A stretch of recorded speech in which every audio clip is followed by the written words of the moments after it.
The Syrian foreign minister gave reporters his first comments about the growing possibility of an imminent military strike by the US and its allies. It was one of defiance. We are all hearing the drums of war around us. If they want to launch a war in Syria, I think the pretext of chemical weapon is frail and fragile. It is a false pretext. Russia and the Iranians are among those saying a military operation conducted without the authorization of the UN Security Council would be a breach of international law. We hope that the American and European leaders who seek such military attacks or make remarks about them have enough wisdom, especially seeing that the UN Security Council has issued no permissions in this regard and is apparently not going to issue any. Yes. A UN spokesman was asked about this and was quick to dodge the question. I wouldn't speculate on what a hypothetical future military action would look like. We have no way of knowing.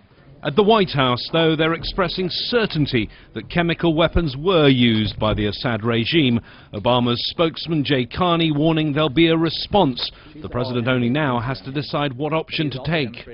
The deliberations that are taking place now and the options that are being considered by the president and his national security team are not around the question of whether or not chemical weapons were used in Syria on a significant scale, causing mass death and injury to innocent civilians, to women and children.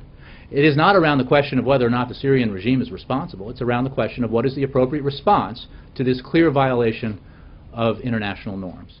The events of 10 years ago, when the US invaded Iraq without the authorization of the Security Council, show that if a US president wants to launch military action, there's no way to stop him. Right now, the Security Council is not sitting, they're not discussing Syria, but behind the scenes, there is still a flurry of diplomatic activity.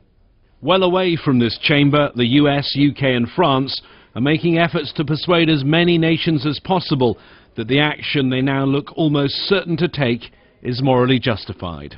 James Bays, Al Jazeera, at the United Nations.